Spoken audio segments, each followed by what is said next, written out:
Tak perlu dikatakan, siluet biru itu adalah Hanli yang telah terbang ke Pulau Malam Utara dalam waktu sekitar 1 bulan. Awalnya dia percaya bahwa dia akan dapat dengan mudah mengatasi pembatasan sekte dengan kemampuannya. Tetapi ketika dia tiba di istana, dia tidak bisa membayangkan bahwa perasaan spiritualnya akan hilang. Untuk sesaat, dia tidak dapat menemukan lokasi istana yang membuatnya terkejut dan kesal. Karena dia datang ke sini untuk berkunjung, tidak seolah-olah dia bisa menembus batasan dengan kekerasan. Tidak dapat menemukan pilihan yang lebih baik, dia bertemu sekelompok orang. Orang-orang itu adalah temanmu. Hani memeriksa medali di tangannya dan menyimpannya dalam sekejap biru. Setelah melirik yang lain di belakangnya, Gu Tianqi bertanya dengan sedikit khawatir. Rekan-rekan Taois ini adalah kenalan baru saya. Kami telah memutuskan untuk bepergian bersama karena kami bertujuan untuk memasuki Istana Malam Utara bersama. Hani memusatkan pandangannya pada seorang wanita muda yang cantik di antara mereka dan dengan dingin tersenyum. Pasti ada seseorang di antara kamu yang salah. Apa? Gu Tianqi bertanya dengan heran. Hani menyeringai dan berkata dengan tenang. Ada iblis bercampur di antara kamu. Tidakkah Anda mengatakan itu agak aneh? Iblis. Ekspresi Gu Tianqi sangat berubah dan dia dengan cepat berbalik untuk melihat kultivator perempuan. Para kultivator lainnya terkejut dan secara tidak sadar menjauh dari wanita itu. Wanita itu membuka lebar matanya dan jantungnya berdegup kencang. Dia buru-buru menjelaskan. Senior pasti bercanda. Saya adalah seorang murid dari Klaning wilayah Suang. Bagaimana saya bisa menjadi iblis? Ketika pemuda dari sebelumnya melihat penampilan kultivator wanita yang terkejut, dia buru-buru berbicara ketika yang lain mengenakan ekspresi ragu-ragu. Itu benar. Senior, apakah Anda tidak salah? Rekan Daoisning adalah anggota sejati Klaning. Saya sudah melihatnya beberapa kali. Hani mendengus. Sebuah fragmen jiwa yang sepele berani berpura-pura tidak tahu di depan saya.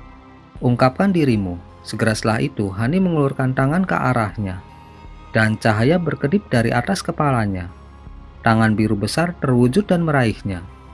Begitu tangan itu muncul, sosok wanita yang terkejut itu bergetar dan keterkejutannya langsung berubah menjadi kebencian. Kemudian sosoknya kabur dan menembak tinggi 60 meter ke udara. Apalagi seorang kultivator pemurnian Qi. Kecepatan ini tidak mungkin milik seorang kultivator formasi inti. Hani menyeringai dan melambaikan lengan bajunya, melepaskan goresan kuning yang menghilang di saat berikutnya. Pada saat berikutnya, muncul di atas kepala wanita itu untuk mengungkapkan tongkat biksu setinggi kaki. Hani melemparkan segelman raka harta karun dan kabur, secara besar-besaran bertambah besar sampai berbentuk hantu harimau setinggi 10 meter, dengan garang menerkamnya. Wanita muda itu tidak punya waktu untuk bertindak. Dia menyemburkan ki iblis hitam untuk memblokir serangan. Sebuah ledakan besar terdengar dan cahaya kuning berkedip-kedip. Ki hitam dibubarkan oleh pemogokan. Tidak menawarkan perlawanan sedikit pun dan tongkat jatuh di atas kepala wanita itu. Wanita itu menjerit dan tubuhnya segera jatuh dari udara. Sementara itu, siluet hitam terbang keluar dari tubuh wanita itu dan berputar-putar di udara sebelum meluncur ke tanah. Kemudian guntur terdengar keluar dan jaring petir keemasan muncul di atas kepala sosok hitam itu. Sebelum dia bisa bereaksi, jaring jatuh di atasnya. Tiba-tiba letusan berulang terdengar dan iblis hitam tidak ada lagi. Tindakan hampir instan ini membuat para kultivator pemurnian Qi tercengang. Hani melambaikan tangannya, membuat tongkat biarawan mengecil dengan gemetar sebelum memanggilnya kembali ke lengan bajunya. Setelah itu selesai, Hani melemparkan botol biru ke arah Gu Tianqi. Pria parubaya itu tanpa sadar menangkapnya. Pil obat seharusnya membantu kamu melewati kultivasimu. Anggap itu sebagai pertukaran untuk medali.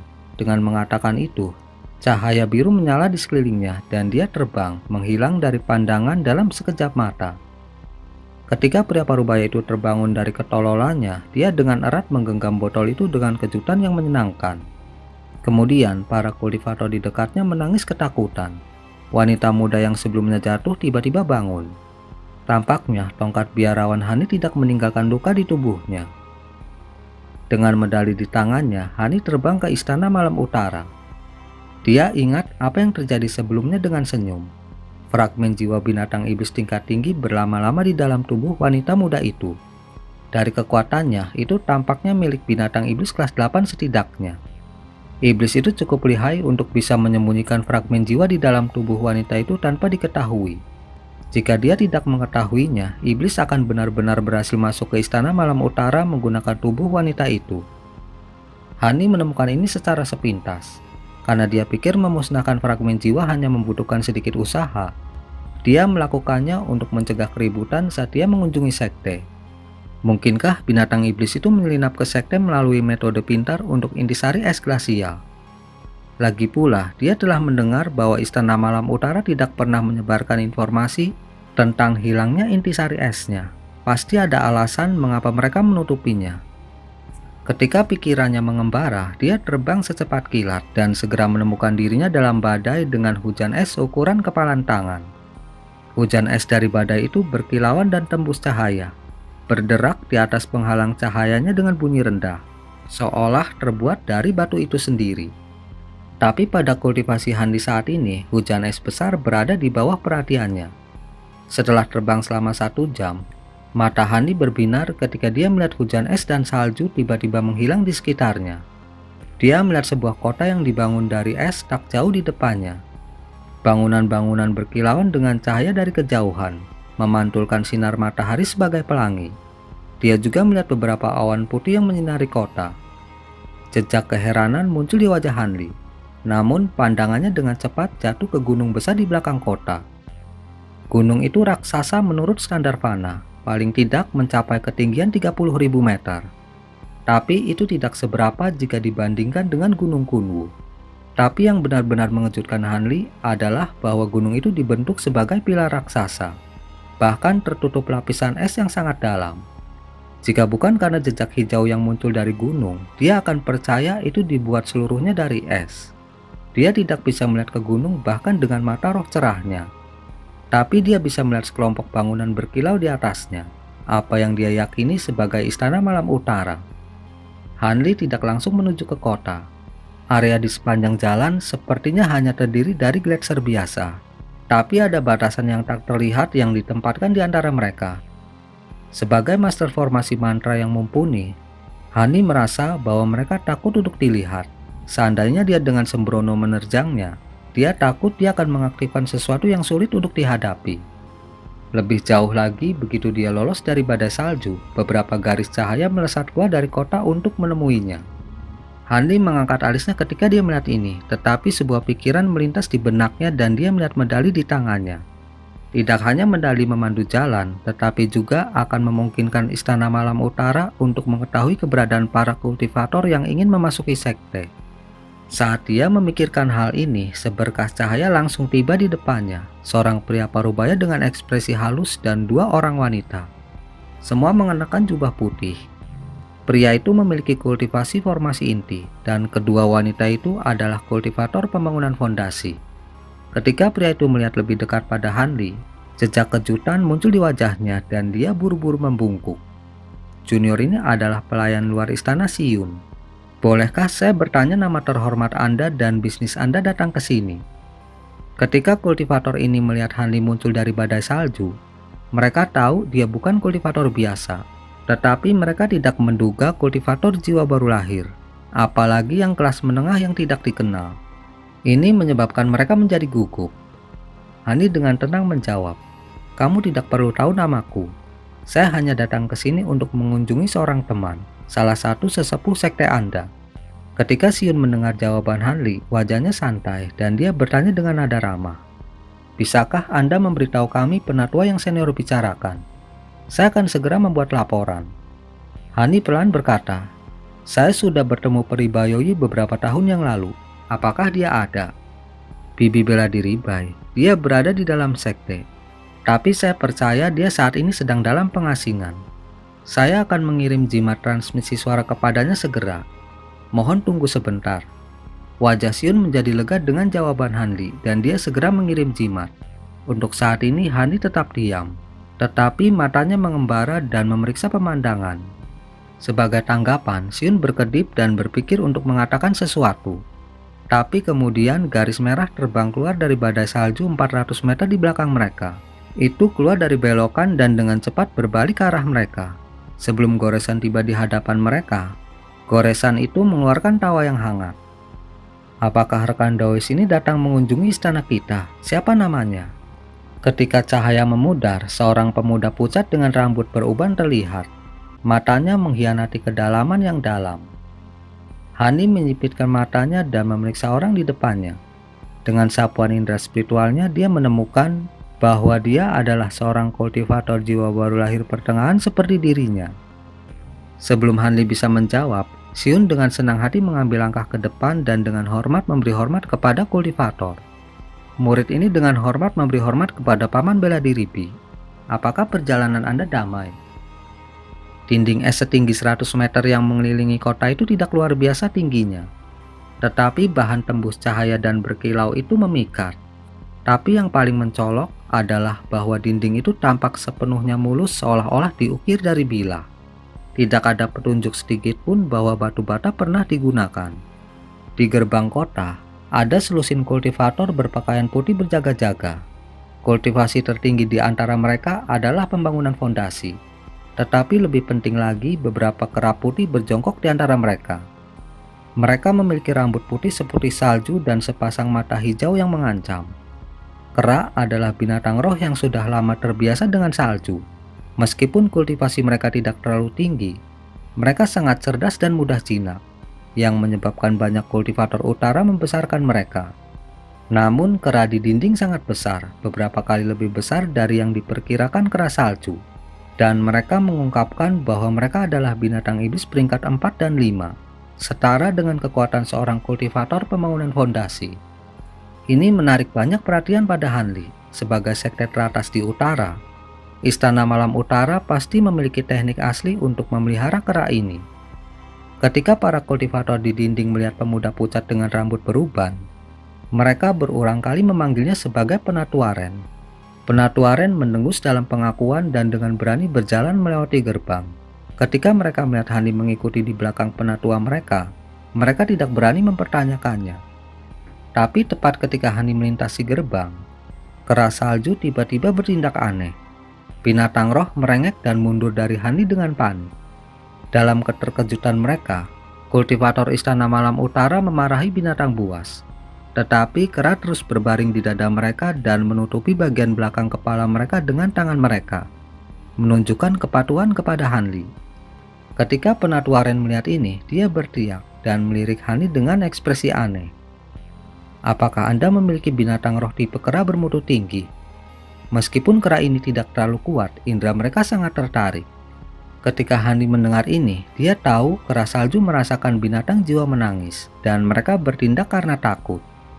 Dia dengan acuh tak acuh menjawab, "Saya punya satu, tetapi tidak terlalu kuat. Saya jarang menggunakannya." Penatuaren tersenyum dan menjatuhkan masalah itu ketika mereka memasuki kota es. Jalan utama kota dimulai dari gerbang kota dan sangat lebar. Lapisan es halus membuka permukaannya. Di kejauhan, orang bisa melihat beberapa orang di jalan. Semua kultivator kelas rendah mengenakan kuning dan putih. Bangunan berjajar di sisi jalan dengan tertib. Daripada sebuah kota, lebih tepat menyebutnya sebagai benteng. Sebelum Hanli bisa lebih jauh memeriksa kota, Penatuaren terbang ke arah gunung besar di ketinggian rendah. Wajah Hanli mengkhianati jejak kejutan dan dia diam-diam pergi mengejarnya. Beberapa saat kemudian, keduanya mendarat di sebuah platform di tengah gunung. Penatuaren berseri-seri pada Hanli dan menjelaskan, "Mulai sekarang saudara Han harus mengikuti saya dengan berjalan kaki. Ketika bagian atas gunung memasuki ruang lingkup istana bagian dalam. Saya seorang penatua di sana, tetapi bahkan saya harus mematuhi aturan." Hani mengangguk dan keduanya perlahan-lahan berjalan menaiki tangga transparan yang diukir dari es. Tidak banyak murid yang diizinkan memasuki istana dalam. Tetapi beberapa orang yang mereka temui sepanjang jalan memberi hormat kepada pemuda pucat itu. Selain itu, Penatuaren memperlakukan murid-murid ini secara berbeda dan tersenyum kepada mereka terlepas dari tingkat kultivasi mereka. Hani merasa bahwa para kultivator istana batin ini semua memiliki bakat luar biasa. Dan di sepanjang jalan dia menemukan 4 batasan menakutkan yang membuatnya menggigil di punggungnya. Tampaknya sekte memiliki Grandmaster pembentukan mantra yang cerdik. Ini menggelitik minat Hanli. Dia harus melihat apakah dia bisa bertukar wawasan formasi dengan ahli tersebut. Ketika pikiran itu muncul di kepalanya, dia mengikuti pemuda pucat itu ke jalan yang lebih tidak jelas. Ketika mereka sampai di ujung, mereka berdiri di depan tembok es raksasa yang tingginya 1 kilometer. Ketika Handi melihatnya, dia mengangkat alisnya dan menatapnya dengan sedikit kagum. Pemuda pucat itu mengangkat tangannya dan dia melepaskan ubin batu giok bercahaya dengan cahaya hijau. Sebuah kabut perak muncul dan melilitnya sebelum masuk ke dinding es. Sesaat kemudian, dinding itu diam-diam bergetar dan celah terbuka di tengahnya, menciptakan lorong selebar 6 meter. Penatuaren menggelengkan kepalanya dan menjelaskan, bangunan-bangunan di puncak gunung hanya untuk pertunjukan. Sebenarnya mereka digunakan sebagai tempat tinggal bagi kultivator kelas rendah sekte dalam. Murid kelas yang lebih tinggi tinggal di perbatasan naga Arktik tersembunyi. Lokasi sebenarnya dari istana kami. Jika Anda bukan teman baik Junior Bai, saya tidak akan berani membawa Anda ke sini. Hani tersenyum sebagai jawaban, tapi dia acuh tak acuh tentang masalah ini. Perbatasan naga Arktik tersembunyi ini terkenal di utara. Itu hampir tidak bisa dianggap rahasia. Kalau tidak, mengapa penatuaren ini membawanya ke sini? Atau agar Bayoi memberitahunya tentang tempat ini? Yang lebih menonjol adalah bagaimana orang ini berusaha sedemikian rupa untuk berteman dengannya, meskipun baru pertama kali mereka bertemu. Ini membingungkan Handi dan membuatnya melihat penatuaren dengan lebih hati-hati. Tetapi ketika Handi ditawari masuk ke dalam, dia tidak menolak dan berjalan bahu-membahu dengan penatuaren. Bagian itu hanya 3 meter. Dia tidak bisa membantu tetapi mengkhianati keterkejutan dari wajahnya setelah apa yang dilihatnya di ujung sana. Ada lembah hijau penuh dengan kehidupan musim semi. Itu dipenuhi dengan sinar matahari yang cerah dan tanaman jarang terlihat. Lembah membentang beberapa kilometer dan tertutup di dinding gunung hijau. Namun ada beberapa bangunan batu giok yang dibangun di dinding dengan tampilan pengerjaan yang indah dan sempurna. Di tengah-tengah lembah, ada 3 aula besar yang diukir dari batu giok putih yang tampaknya mengambil sepertiga dari ruang lembah. Handi melirik mereka dengan sedikit perubahan ekspresi, tetapi keheranan memenuhi hatinya. Balai surgawi. Dalam keterkejutannya, sebuah pikiran bergema di benak Handi. 3 aula istana batu giok berbagi gaya yang persis sama dengan balai surgawi laut bintang tersebar. Ada yang diukir dari satu bagian dari batu giok halus dan bersinar dengan cahaya cantik yang samar. Namun bangunan-bangunan ini hanya sepertiga dari ukuran balai surgawi ketika dia melihatnya melayang di udara. Hanli dengan paksa menahan kejutannya dan melihat lagi. Akhirnya dia menyimpulkan bahwa kesannya benar, dan bahwa tidak ada keraguan ada hubungan antara ketiga bangunan dan balai surgawi. Namun gerbang ke aula terbuka karena tidak ada tanda-tanda di atasnya. Dengan alis terangkat, Hani bertanya, "Ini adalah istana batin sekte. Itu tempat ki spiritual yang kaya seperti yang diharapkan. Tetapi 3 aula besar tampak cukup tua. Apa sejarah di belakang mereka?" Penatuaren melirik ketiga bangunan dan menjawab, "Anda sedang berbicara tentang aula kekosongan roh. 3 bangunan ini ada di sini sebelum sekte didirikan. Dikatakan bahwa leluhur sekte dan beberapa teman baiknya menggunakan kemampuan mereka yang luas untuk menempatkan mereka di sini. Mereka bahkan lebih luar biasa untuk dilihat dari dalam." Ruang kekosongan roh. Hani mengulang namanya dengan tatapan aneh di matanya. Penatuaren tersenyum misterius dan berkata, "Apakah mereka menarik minat Anda, Saudara Han? Kecuali urusan penting, aula akan tetap disegel. Hanya dengan persetujuan setengah dari penatua sekte, aula kekosongan roh akan dibuka. Adapun alasannya, itu bukan sesuatu yang bisa saya katakan." Hani tersenyum kembali dan tidak bertanya lagi. Kecurigaan mencongkai rahasia-rahasia sekte lain dapat memiliki konsekuensi besar. Selain itu, bahkan jika ketiga aula memiliki hubungan dengan balai surgawi, itu tidak ada hubungannya dengan dia. Harta paling penting dari balai surgawi sudah ada di tangannya. "Rekan Dawisan, tolong ikuti saya. Pavilion fokus murni ada di sana. Sepertinya Junior Bai memandangmu penting. Aku akan membawamu ke tempat dia menerima tamu dekatnya. Itu agak tenang di sana." "Apakah begitu? Saya merasa terhormat." Hani tersenyum. Penatuaren tersenyum kembali dan naik ke udara, membawa Hani ke salah satu dinding gunung sebelum mendarat di depan sebuah pavilion. Bangunan itu setinggi 3 lantai dengan setiap lantai tingginya lebih dari 30 meter. Tubuhnya dibangun dari kayu zamrud dan sebagian besar tertanam ke gunung. Ada papan nama kuning yang tergantung di pintu masuknya dengan tulisan Paviliun Fokus Murni yang terukir dalam huruf perak. Saat Hani di depannya, seorang wanita berjubah putih berjalan keluar dari gedung.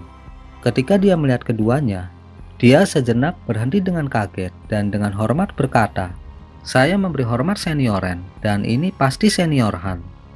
"Benar," Hanli dengan tenang menjawab. "Apakah Pribai di dalam?" Wanita cantik itu berdiri sedikit ke samping dan menghadap Hanli berkata, "Guru baru saja muncul dari pengasingannya dan menstabilkan kekuatan sihirnya di paviliun.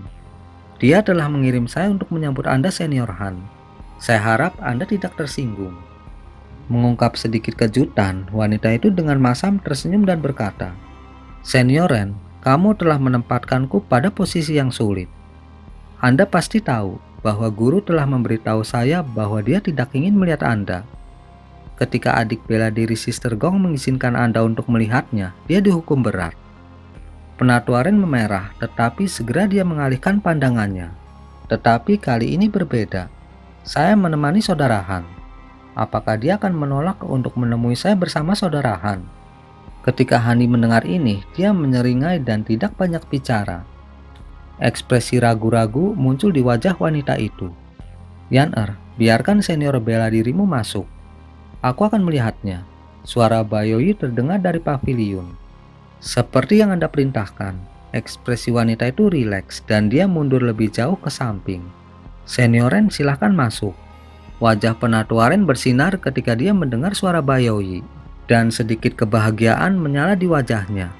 Bibirnya segera bergerak, mengirimkan transmisi suara ke Bayoyi di dalam. "Senior Renbi, bagaimana kalau kamu berbicara setelah kamu masuk? Mengapa Anda berbicara ketika rekan Daoisan masih di luar? Apakah Anda ingin kami terlihat kasar?" Hani mengelus dagunya dan tersenyum diam-diam. Dengan malu di wajahnya, Senior Ren berkata, "Betapa cerobohnya aku. Saudara Han, mari kita bicara di dalam." "Tidak apa-apa, saya selalu melihat Saudara Ren sebagai orang yang ramah." Hani menjawab dengan senyum berseri-seri. Dia sekarang menyadari bahwa alasan mengapa pria itu berusaha keras untuk berteman dengannya adalah karena dia memegang kasih sayang untuk Bayoyi. Ini sangat mengurangi kewaspadaan Hani terhadapnya. Dengan wanita yang memandu jalan, keduanya memasuki paviliun Fokus Murni. Lantai pertama tidak bisa dianggap sangat besar, karena hanya 60 meter lebarnya. Ada satu set meja dan kursi bambu sederhana, tetapi ada pot bunga kuning mekar yang mengelilingi sudut-sudut. Mereka semua berbau harum. Bayoyi tidak segera turun untuk menemui mereka, tetapi ketika keduanya duduk, suaranya terdengar dari atas. "Kakak Han, tolong tunggu sebentar. Teknik kultivasi saya agak aneh. Setelah saya selesai mengedarkannya, saya akan segera turun untuk melihat Anda. Saudara Han mungkin juga mencicipi buah roh salju sekte kami untuk saat ini." Setelah itu dikatakan, murid Bayoyi bertepuk tangan, dan dua wanita muda berjubah putih berjalan masuk. Masing-masing memegang piring kayu berwarna ungu dengan cabang yang diisi dengan buah beri seukuran ibu jari. Begitu mereka meletakkan piring-piring di atas meja, kedua wanita itu dengan hormat menarik diri. "Buah es roh adalah eksklusif untuk sekte kami. Bahkan penatua istana batin kami hanya memperoleh beberapa setiap tahun. Tidak hanya buahnya yang lezat, tetapi juga mengandung kekuatan spiritual es murni. Jika seorang kultivator yang berhubungan dengan es secara teratur mengkonsumsinya, itu sangat membantu kultivasi mereka." Ketika Renbi melihat buah-buahan, dia memperkenalkannya ke Hani dan dengan santai melemparkan salah satu dari mereka ke mulutnya. Ketika Hani melihat ini, dia mengikuti dan melemparkan satu ke mulutnya. Begitu dia menggigitnya, dia merasakan kikeruh yang murni di mulutnya. Meskipun dia tidak mengolah teknik yang dikaitkan dengan es, dia menyimpan api glasial puncak di dalam tubuhnya, seperti api puncak ungu dan api sejati Yin Agung. Dengan demikian, dia bisa menelan mereka tanpa masalah. Dengan tatapan tertarik, dia mengambil satu lagi dan melemparkannya ke mulutnya. Ketika Renbi melihat ini, shock sesaat muncul di wajahnya. Buah-buahan roh es cukup terkenal, bahkan memberikan manfaat bagi para kultivator jiwa baru lahir dari mengkonsumsi mereka. Namun, para kultivator yang tidak berlatih seni kultivasi yang terkait dengan es atau api akan menderita radang dingin dalam jika mereka secara sembarangan memakannya. Hanli yang memancarkan kekuatan spiritual yang dikaitkan dengan kayu murni mampu menelan satu menunjukkan sedikit kejutan. Mengambil dua buah-buahan semacam itu adalah sesuatu yang bahkan seorang kultivator seperti dirinya sendiri tidak berani melakukannya. Saat Renby dalam hati terkejut, langkah kaki terdengar dari atas untuk mengungkapkan seorang wanita cantik berjubah putih berjalan menuruni tangga. Hanli menyipitkan matanya dan dia segera berdiri dengan senyum hangat. "Peribai, sudah lebih dari 10 tahun. Saya percaya Anda baik-baik saja." Wajah Renby dengan gembira bersinar. "Junior Bai, Anda akhirnya setuju untuk melihat saya. Pada hari kita berpisah, saya tahu bahwa saudara Han tidak akan membuat janji tanpa alasan. Selama beberapa tahun terakhir, saya telah menunggu kedatangan Anda di sekte. Kedatanganmu sudah diduga." Bayoyi tersenyum pada Hanli, tapi kemudian dia berbalik ke Renby dan wajahnya menjadi dingin. "Adapun kamu, Senior Ren, aku tidak akan setuju untuk melihat kamu jika itu bukan karena saudara Han." Renby bergegas untuk berbicara. "Aku sudah menemukan metode untuk menyelesaikan masalah. Saya pasti tidak akan mengecewakan Anda." Bayoyi menggelengkan kepalanya dan berkata, "Kalau begitu bicarakan nanti. Rekan Taoisan telah datang dari jauh. Biarkan masalah itu untuk nanti." Ekspresi Renby berkedip sesaat, seolah ada sesuatu yang langsung terlintas di benaknya. Dia kemudian tersenyum. "Tidak masalah, saya akan menemukan kesempatan untuk membicarakannya secara lebih rinci di masa depan. Sekarang saya sudah sangat senang bahwa Anda setuju untuk melihat saya." Bayoyi mengangguk dengan ekspresi netral dan duduk di kursi utama di meja. Hanli dan Renby duduk kembali. Setelah memeriksa Bayoyi, Hanli tersenyum dan berkata, "Peribai, kultivasi Anda telah meningkat pesat sejak terakhir kali saya melihat Anda." Bayoyi berseri menanggapi, "Saudara Han pasti bercanda. Kemampuan saya tidak bisa berharap untuk dibandingkan dengan Anda." Dia dengan jelas mengingat kemampuan Hanli di Gua Yinyang dan Gunung Kunwu, dan karenanya memperlakukannya dengan sangat hormat. Ketika Renby mendengar penghormatan Bayoyi untuk Hanli, ekspresinya berubah dan dia memeriksa Hanli sekali lagi dengan heran. Bayoyi melanjutkan, "Kakak Han, ketika Anda menyebutkan berkunjung ke Istana Malam Utara, Anda seharusnya memiliki beberapa tujuan dalam pikiran." Wajah Hanli menjadi termenung sejenak sebelum menjawab dengan senyum. "Karena kamu mengajukan pertanyaan, aku akan berterus terang. Memang benar, aku datang ke Istana Malam Utara karena aku punya permintaan untukmu." Tanpa keberatan, Bayoyi berkata, "Saya belum lupa Anda banyak membantu saya. Tolong jangan ragu untuk berbicara."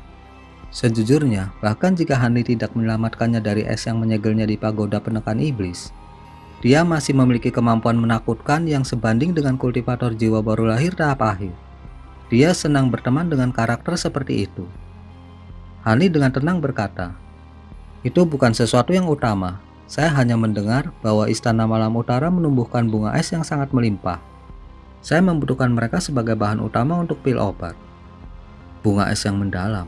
Itu tidak mudah ditemukan. Meskipun kami tidak memiliki banyak yang matang, ada beberapa yang akan segera siap. Saya akan meminta beberapa murid kami untuk mencari es yang mendalam. Bunga itu hanya tumbuh di es yang dalam yang baru saja mencapai usia panen. Seharusnya tidak ada masalah." Hanli menyeringai, "Senang sekali Anda bisa membantu saya. Akan sangat merepotkan jika saya harus menanganinya sendiri."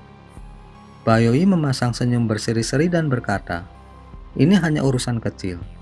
Namun itu bukan sesuatu yang akan selesai dalam beberapa hari. Karena saudara Han telah datang ke sekte kami, bagaimana kalau Anda tinggal selama beberapa hari? Saya sangat mengagumi kemampuan Anda. Mungkin kita dapat berbicara tentang beberapa ajaran. Saya juga sangat tertarik dengan teknik sekte Anda. Saya telah lama mendengar bahwa istanamu memiliki beberapa teknik yang dikaitkan dengan es yang paling kuat di Jin Agung. Meskipun saya tidak secara pribadi mengolah teknik atribut es, mungkin ada manfaat yang bisa didapat." Setelah pertukaran singkat ini, terjadi diskusi di antara mereka. Karena keduanya berada di bidang kultivasi yang sama, mereka mulai berbicara tentang masalah kultivasi mereka. Karena Renby juga seorang kultivator pertengahan jiwa baru lahir, dia juga memiliki beberapa poin original untuk ditambahkan. Dengan demikian, waktu berlalu di pavilion dalam obrolan yang meriah. Setelah setengah hari berlalu, Hani mengucapkan selamat tinggal, merasa tidak pantas mengganggunya lebih jauh setelah dia baru saja keluar dari kultivasi terpencil. Ketika Bayoyi melihat ini, dia tidak mendesaknya untuk tetap tinggal. Sebagai gantinya, dia memerintahkan muridnya yang bermarga Yuan untuk membimbing Hani ke sebuah bangunan tamu terhormat untuk saat ini. Dia akan diberitahu segera setelah informasi bunga es yang mendalam diperoleh.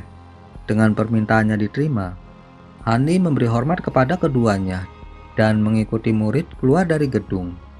Renbi tidak segera pergi. Sepertinya dia memiliki sesuatu yang ingin dia diskusikan lebih lanjut dengan Bayoyi. Dengan wanita cantik yang memandu Hanli, dia dituntun ke selusin bangunan yang dibangun ke dinding gunung. Semua dibangun dengan indah.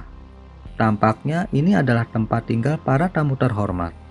Mengetahui bahwa Bayoyi memandang Hanli dengan hormat, wanita cantik itu sangat menghormati Hanli dan menjawab semua pertanyaannya dengan pengetahuan terbaiknya. Dalam sekejap mata, keduanya tiba di depan salah satu bangunan. Sebelum mereka masuk, seorang wanita muda seperti boneka yang mengenakan pakaian pembantu muncul dari gedung. Wanita itu segera melangkah maju dan membungkuk. "Saya memberi hormat kepada bibi bela diri Yuan."